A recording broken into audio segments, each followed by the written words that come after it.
everybody, it's Brian. This is our 16th C++ tutorial. Today we're going to be covering strings. Now C++ handles strings in two different ways. We're going to cover the C style way, and let's actually put a comment out there, C style, so you understand what we're talking about here.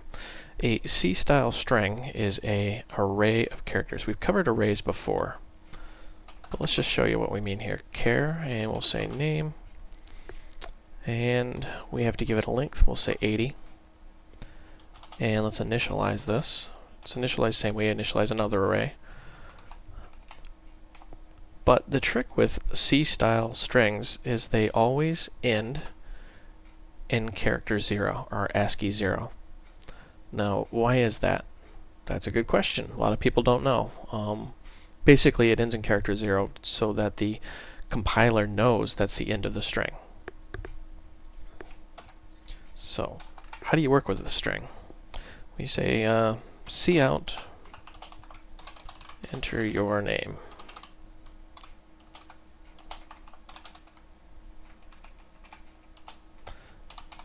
And then you want to cin name and cout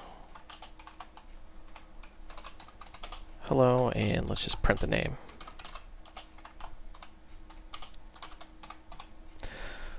So what we're doing here is we're declaring an array of characters, 80 of them. We're initializing it to 0, and we're going to say enter your name, and then we're going to read the input into the name variable, and then we're just going to print it back out. So when we run our program, it says enter your name, it says hello Brian, or whatever your name is, and press enter to continue. So as you can see, working with strings is pretty simple. It's just an array. Now, there's different ways you can do this. You could always initialize it. For example, I've got some code pre-written here just to save some time. You could initialize it this way, you know, the individual characters, but that gets a little bit cumbersome. You can always use the shortcut, which is where you just put it in quotes, and the compiler will automatically parse that into an array. And let's actually just show you how that works. Sure enough, it says hello Brian. So we've initialized that array to these characters. That's the C style method.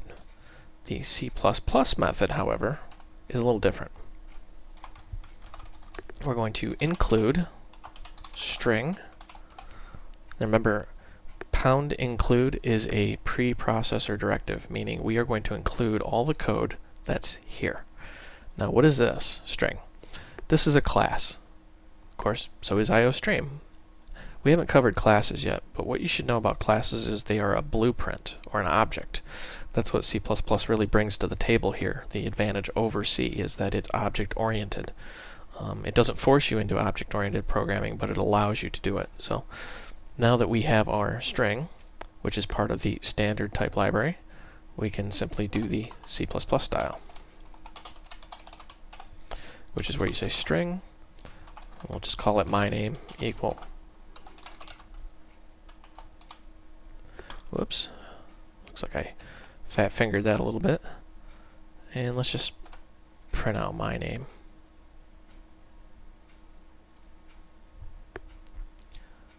And as you can see, it does the same thing. Now, what's the difference here? Why do you want to use a class over an array? You already know what arrays are. They're convenient. They're easy to use.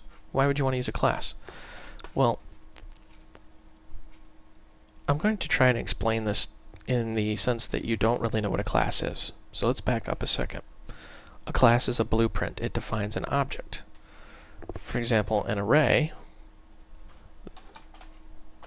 you press name dot, nothing happens because it's a variable, whereas this variable is actually an instance of a class. Notice how when you type my name dot, you get all these items. What are these? Well, these are properties and methods inside that class. So that's what a class allows you to do. It allows you to define things. For example, you can make a class called house, and inside the house you could have the color of the carpet, the color of the walls, the ceilings. You could have a function that opens and closes the windows and doors. That's the power of classes. And we're going to get into those into another tutorial. But I really just wanted to drive home how strings work. It's the basic building block of many other things you're going to learn. And in case you're wondering, yes, you can do the same thing with the C++ style that you did with the C style. So for example, we're going to just say enter your name, and we're going to read in characters into the C++ string class and then print it back out. Let's run this.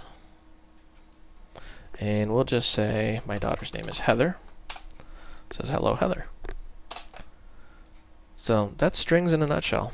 This is Brian. Thank you for watching. I hope you found this video educational and entertaining.